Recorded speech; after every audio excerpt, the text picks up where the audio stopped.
I was very much interested in him reading history, but contextualize it. And that is the route that he was taking. History, contextualize it. The African people, the Bantu, is it bad to be called Bantu? And all those things. You see, those are some of the things that he interrogated based on what they refer to as the movement, of the African people from the north to the south. And that, in fact, it was just home. We had no boundaries. Those are some of the things that, came out, and he was very clear and also believed strongly that our languages have got similarities and therefore we are all Africans. And in fact, I would say, among other things, that he favored the way the PAC articulated themselves with regard to the way we refer to ourselves. We did not oppose. We said our languages mostly are Bantu languages based on the commonalities of the dialects. But we are all Africans who are from Africa. And that was the realization, and that was what, in fact, he also wrote about that. Sometimes I don't know what happened to that. He wrote about the African. He wrote about Africanism. He wrote about Pan-Africanism based on his readings of the various African leaders and ourselves down there, whether or not are we aligning with the rest of the continent and all those things, you see, without actually mentioning PAC. But he knew that I came from the Pan-Africanist Congress school of thought. He was aware, and he felt this is the organization that I could be aligned to without telling me. But his questions were, what were you sentenced for? And all those things. You see, I knew if I could tell him PAC, he'll tell people, and then he may get arrested and also lose. But he was frank. He spoke directly, without fear or favor, that he thinks the radicalism of the Pan-Africanist Congress of Azania is for him, no other. I think what could be learned from him principally, reading. And his reading was direct and driven, because more often than not there are readings that were directed maybe from the prevailing material conditions at the time. Like I pointed out earlier, that he want answers, and most answers you could get them, from books.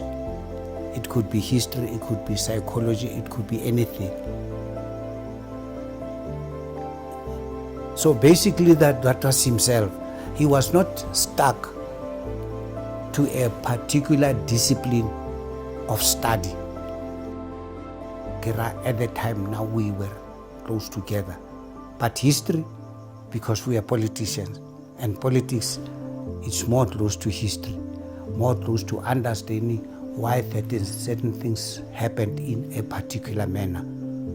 In terms of character and personality, Sam was the type that wanted genuine friendship, if I have to call it that.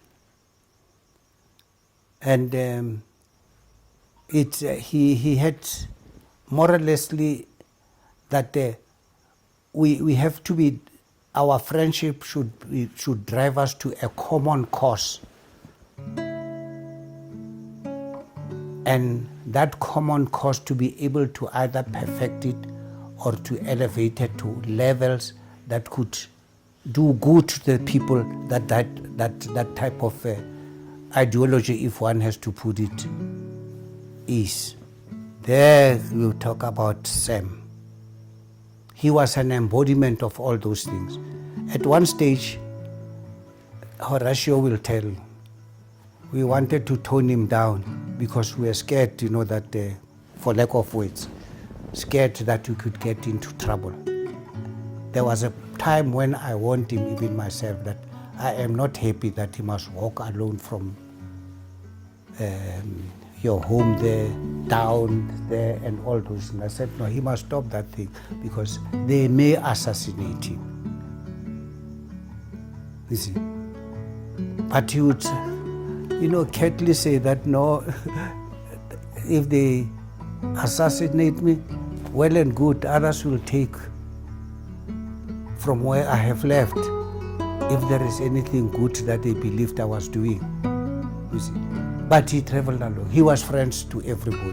ANC, PS, interpolitical, intra and intra. So that was the type of person. You see? And he did not go out of his way to go enemies. But sometimes some of the things that he believed in made people uncomfortable. You get my point? Because like I said, Horatio will tell us, we said, no, I think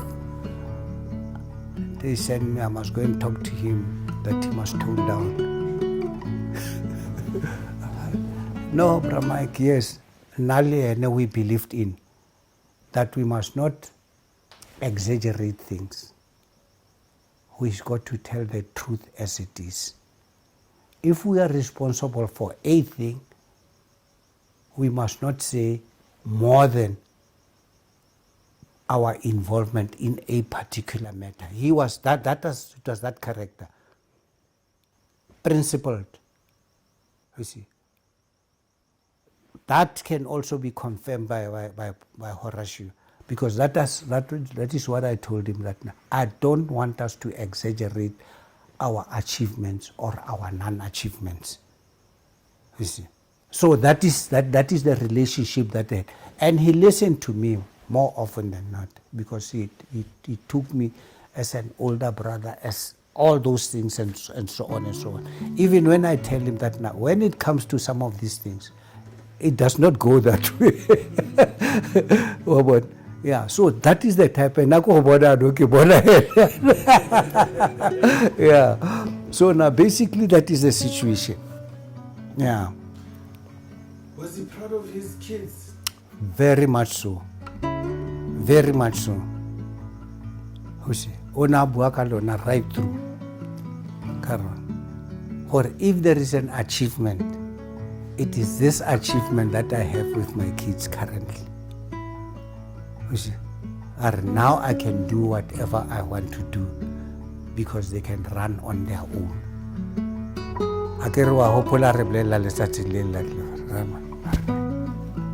Now they can run on their own. There is nothing that hinders me from doing what I love most because they are on their own. Basically, that is the situation with him. To carry the baton would, among other ways of doing it, would be to study what he was doing. Study not in the literal sense, but to try and know exactly what he's doing and what made him tick.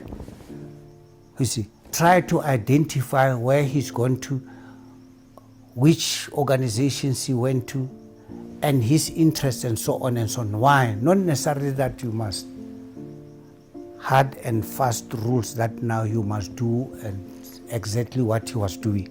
But that in itself should be an opportunity to either improve or reduce some of those things. You see, for instance, this one that I'm telling you about, because on numerous occasions, even ourselves, we said, Sam, you see, because we were aware that he was being followed. I wouldn't urge Yabona to go to some of those extremes. You get my point? Yeah. And now I'm eating his toned down. Yeah, well, he was a person who felt, among other things, that now we haven't done enough for the total emancipation of our country, politically, socially, and economically. That is you see. Word of comfort, in fact, the last one would be that you should find comfort that you are there, the two of you, both of you, you see. And you are not the type, for instance, who you would abandon family in the traditional sense, of the African people. You have a home, you have an extended home, and so on and so on. You don't have to separate yourself, from your roots only because of your academic or other standing in society. How do they carry on? What would he want us to do now? You mean your dad? Well, I think what he would think most about yourself is that now, whatever you do, you must not do it in a manner that will result in the dislocation of family life. Because life is no longer as in them days where man and wife could separate, man and children would separate, and so on. That happening because of the prevailing circumstances at the time. I would say his legacy, studying all those things that he has done which will not compromise you in your current endeavors. Like, for instance, the political organization that you belong to. Sometimes it does not find traction with the powers that be, politically, economically, and so on and so on. Once you start pushing that line, you may push yourself out of, for instance, something that could in any way be helping the organization without having gone, let me not say public, I mean bluntly this, that, and so on and so on. You see, for instance, we always tell them, that is what I always tell them, most of the Africans,